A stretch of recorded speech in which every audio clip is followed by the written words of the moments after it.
Hi, welcome back sa tuwang YouTube channel. Ako di ay si Marian and salamat kaayo sa mga kaigsuuna nato nga ni subscribe ug nagsunod ni ining ato ang channel ug sa mga kaigsuuna nato nga nanginahanglan ug mga giya ilabi na sa mga Bisaya nga mga pag-ampo nga mga simple ra kaayo. Daghan kayong salamat sa inyong mga messages, sa inyong mga comments. O kung aduna mo'y mga pangutana o aduna mo'y mga ipang request, pwede ra sad gayud mo share or mo comment dinhi sa ato ang video. Karon di ay kanang unsay pinaka-effective nga mga pag-ampo or mga healing prayers ilabi na gayud sa kadtong mga kaigsuonan nato or mga kaigsuonan gyud nato nga aduna na mga terminal nga mga sakit. Well, actually, wala gid siya ingon nga pinaka-effective gyud. Kay kana siya, magdepende man gud na siya sa inyong kasing-kasing, magdepende na siya sa kung sa imuhang relasyon sa Ginoo tali kaninyo o sa ato ang Ginoong Hesukristo. Kung kita god sa hataas nga panahon, ang Ginoo gatawag na nato apan kita ato lang gayud kini nga gibaliwala. Daghan kaayong mga nagkalain-laing mga paagi nga ang Ginoo ni tawag nato.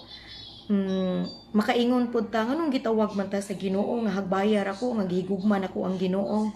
Pareha na ko ud sa una, kung makasimba ko, okay ra kaayo ko. Pero kung di ko makasimba, okay ra pud kaayo ko. Pero wala gid ko totally nga nakasabot ba sa kamatuoran. Wala jud ko nakasabot sa mga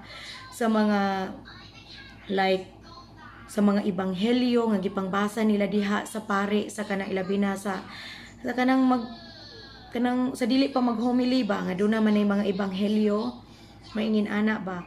Pero wala jud ko kasabot gyud kung unsay angay nga buhaton nga mao di ay na murag kulang ra kaayo ba kung nag-ampo man ta, wala ta kabalo kung gidungog ba ta sa Ginoo, wala ta kabalo kung sa isulti sa Ginoo, kabalo kung sa gikulang, murag lahi ra jud kaayo. Ang Ginoo nagtawag nato sa pagpaduol kaniya. Una, nay uban kung kwartaan ta sa atong pamilya, gubot naman kaayo, sige away itong mga anak, ang atong mga ginikanan, sige away, sige glalis. Kung naapoy lain nga paagi nga ang Ginoo motawag nato pinaagi sa mga problema, sa mga bugat jud ayo nga mga problema. Pero usahay dili man ta mo sanong mutawag raman ta niya, pero dili kayo ingin ana ba, dili kayo ingon ana gyud nga kahugot ang ato ang pag-ampo kay makaya-kaya raman nato. Pero kung tawgo na ganita sa Ginoo pinaagi sa atong mga sakit na diha na gyud ta.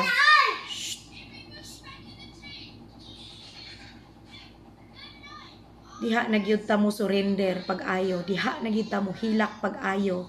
Kabantay mo ng kanta nga Strong and Constant. Kana nga kanta nga Strong and constant is my love. Kanang through your pain you will discover me. Murag mao na gid na kung kita gani masakit aduna na gid kita god mga tao god kay mahadlok gud ta mamatay. Mao na nga sa panahon nga kita masakit usa na gyud ang atong pinakatinud-anay nga mga pag-ampo ngadto sa Ginoo. Pero kabalo mo unsa joy pinaka-effective nga aduna pay puruhan nga mamaayo ta sa ato ang mga balatian. Unang-una, mangumpisal ta.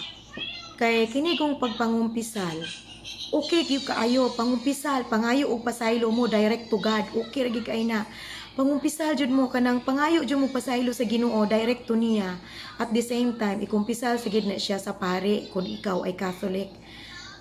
Kay di ba sa New Testament giat ingon man ang Ginoong Hesukristo nga katong gisugo niya iya mga apostoles nga sa katong pagsangyaw nga ayuhon ang tanang mga sakit. Niingon man to siya nga kung kinsa ang inyuhang pasayloon ako usab nga pasayloon, kung kinsa ang dili inyo pasayloon ako dili usab kini pasayloon.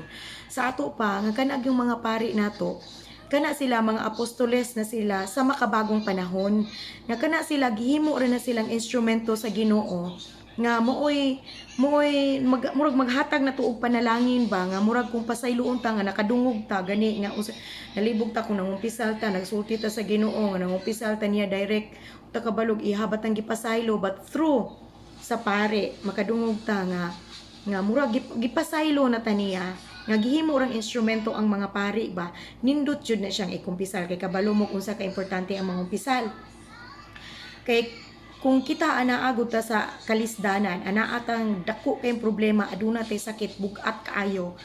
Sige tagpangayo sa Ginoo nga ihatang tabangan, nga ayuhon ta sa atong mga sakit, pero ang Ginoo gyud kanunay gina siya naghatag nato og mga grasya, naghatag og panalangin, pero dili na nato madawat ang grasya nga atong gipangayo tungod sa atong mga sala lagi nakasapong diri sa atong mga ulo. Dili na nato madawat, dili gina ang Ginoo di pud kasulod nato kung ang atong kasing-kasing bugat kaayo. Kinahanglan ikumpisal ang tanan natong mga sala aron ta malimpyo ta o dali ra nato madawat ang mga grasya nga atong gikinahanglan. Lain pud kaayo kung kita makasasala kaayo ta nya mudiretso tag pangayo niya nya mamugos pagyud ta. Kinsa may kanang aduna day tay karapatan mo duol niya nga kita gani nakasala niya wala gani ta mangayo og pasaylo daan nya wala ta nagpaubos kinahanglan jud na nga ulaw kaayo oy munang kinahanglan nga muduol ta niya mangayo gid ta og pasaylo sa tanan natong mga sala pagkahuman ana simba ka og busana sa mga sugo man gud nga kanang dili magsimbag Domingo sala kay na oy tungod kay ang pagtamod sa adlong igpapahulay usa na sa mga sugo nga iyang gihatag nato sunod ta sa mga sugo sa Ginoo kita kay aduna man tay katuyuan sa Ginoo nga mamaayo ta sa atuang sakit kinahanglan ko ta nga mosunod ta sa iyang mga sugo sa iyang mga kagustuhan sa iyang kasuguan dili kay nangayo ta niya og panabang himan-himan gibaliwala nato ang iyang gi-request gibaliwala nato ang iyang mga sugo. Do you think tabangan pa ta sa Ginoo? Dili oy. Munang kinahanglan kita magpaubos, musunod jud ta sa iyang mga sugo. Pag chaplet ikatulo, kinahanglan ka mag-chaplet sa Divine Mercy. Very kaayo na kuan kanang very powerful pud kaayo gid na siya nga kuan nga prayer. Kanang chaplet sa Divine Mercy.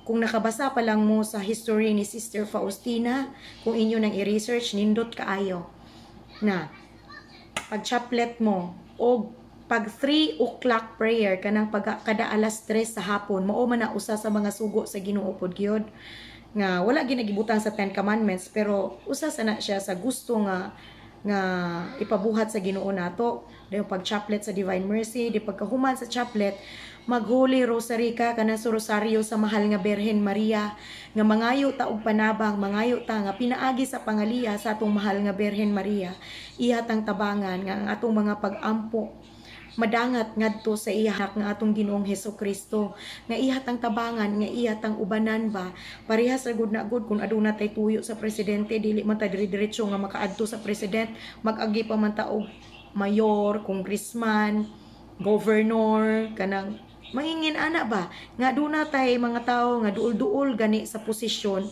nga tabangan nga moy mukuyog nato sa paghangyo sa atong mga gi-request mao ginay pinaka-importante ayaw mo kalimot pagpangumpisal tuman sa sugo pag 3 o'clock prayer pag chaplet sa Divine Mercy pag rosaryo kun imo gani nang mabuhat kada adlaw imo nang mabuhat niya before mo magsugod sa inyong rosaryo o sa chaplet inyong ihalad ngadto sa Ginoong Hesukristo sa kinasingkasing gyud nga mamaayo mo sa inyong balatian ug mangayo mo og pasaylo sa inyong mga sala bulahan mo kay walay imposible sa Ginoo, walay imposible. Daghan na kaayong mga kaigsuuna namo nga nangaayo, nga nidangop lang sila sa Ginoo. Pero kung kamo nga adunay mga sakit, ayaw gyud ninyo og sagulig mga patuo-tuo like mga binisaya, like magpatambal mo og daghang mga tangkel. Nidangop mo sa Ginoo, pero naa mo sa mga binisaya gihapon. Ayaw na ninyo buhata kay musamot gina inyong gibate. Ang kanang mga ingin ana dili na sukwahi na siya sa Ginoo, dili na iya sa Ginoo, asa man di ay mo matuo adto sa mananambal or adto mo dito sa Ginoo nga pinakalabing gamhanan, nga maoy naghimo sa langit ug sa yuta, nga maoy nagtukod sa nga tanan, nga maoy naghatag kanato og kabaskog ug ug kaayuhan sa atong panglawas. Mo na nga kamo isurrender ninyo ang tanan ngadto sa atong Ginoong Hesukristo. Ayaw na mo panumbaling anang uban pang mga patuo-tuo. Mo na siya. Hopefully nga nakatabang ko ninyo o nakahatag pod ko og mga giya. Salamat kayo sa Ginoo and God bless natong tanan.